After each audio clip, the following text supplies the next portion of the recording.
안녕하세요. 6일입니다. 4월 29일 주간 펀더멘털 분석입니다. 이번 주는 4월과 5월이 연결되는 한 주입니다. 날씨도 점점 따뜻하다 못해 뜨거워지네요. 환절기 감기 조심하시기 바랍니다. 지난주는 주 후반 일본에서 큰 바람이 불었습니다. 먼저 국내에서는 25일 한국은행이 올해 1분기 실질 국내 총생산 성장률 1.3% 성장했다고 발표했습니다. 날씨가 좋아 건설 투자 쪽과 민간 소비가 증가하고 수출도 IT 쪽이 증가했고 정부의 투자도 증가한 것이 성장률 증가 요인으로 분석되고 있습니다. 하지만 23년이 워낙 좋지 않았기에 24년의 성장률 증가는 당연한 것일지도 모르겠습니다. 이 영향인지 원달러 환율은 큰 변동 없이 1370원대를 유지하면서 움직였습니다.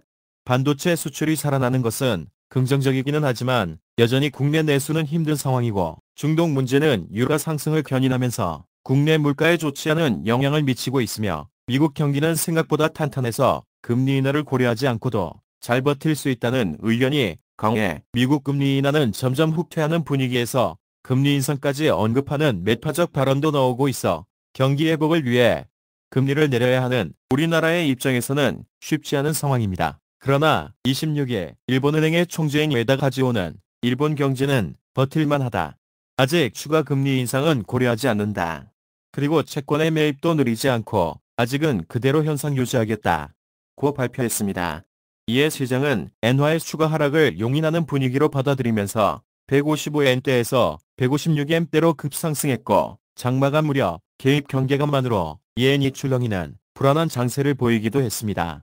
이후 유럽 미국장으로 넘어가면서 엔화는 158엔까지 상승한 상황입니다.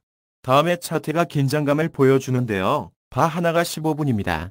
일본 정부의 개입 경계감만으로 단 15분 동안 156엔대 후반에서 155엔대까지 급락하는 분위기가 나오기도 했는데요. 순간 거래 실수인 배드티긴가 할 정도로 정말 급격한 움직임이었습니다.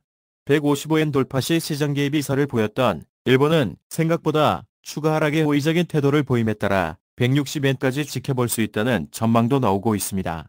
엔화의 158엔대 상승은 원달러도 1,400원 정도의 수치를 예측했으나 원화의 움직임은 주말을 맞이하면서 생각보다 조용한 분위기로 마감되었습니다. 월요일이 기대되는군요.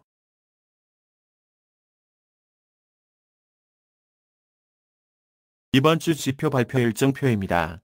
5월 2일 미국의 FOMC 회의가 관건일 듯 하고 3일 실업률 발표도 있네요.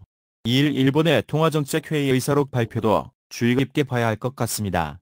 우리나라도 각종 지표 발표가 있고 하니 이번 주도 지난주와 같이 주 후반을 주의 깊게 봐야 할 것 같습니다. 천천히 살펴보시기 바랍니다.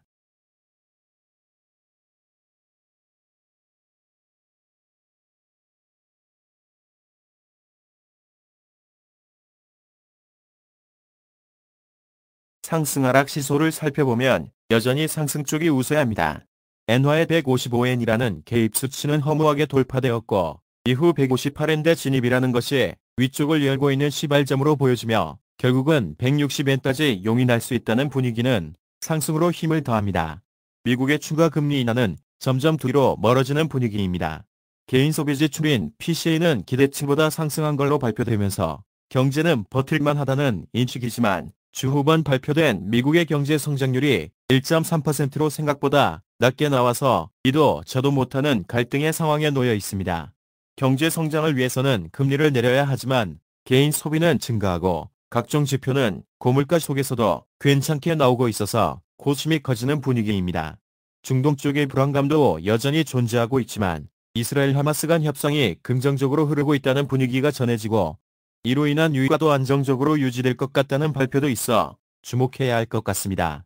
국내로는 성장률이 증가했다는 긍정적인 요인이 발표되어 환율 하락에 무게를 더할 것으로 보이긴 하지만 작년 워낙 좋지 않았던 상황에서 올해 소폭 상승한 것이라 긍정적인 희망 외에는 그 의미를 부과하기엔 무리가 있어 보입니다.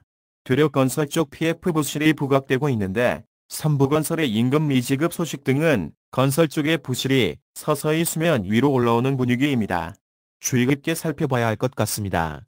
자연재해도 작은 원유로 표현되고 있지만 소규모의 지진이 계속 발생하고 중국 남부의 집중호우나 토네이도 발생 소식 등의 만약 생산이나 원자재라는 경제적인 부분까지 영향을 미친다면 이 또한 물가에 부담이 되니 환율에 영향을 줄 듯합니다.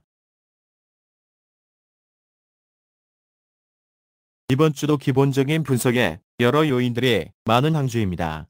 주의 깊게 관심을 두시길 바라며 이상 4월 29일 기본적인 요인을 짚어보았습니다. 한 주 잘 보내시고 내일 차트 분석으로 다시 뵙겠습니다. 구독, 좋아요 많이 부탁드립니다. 감사합니다.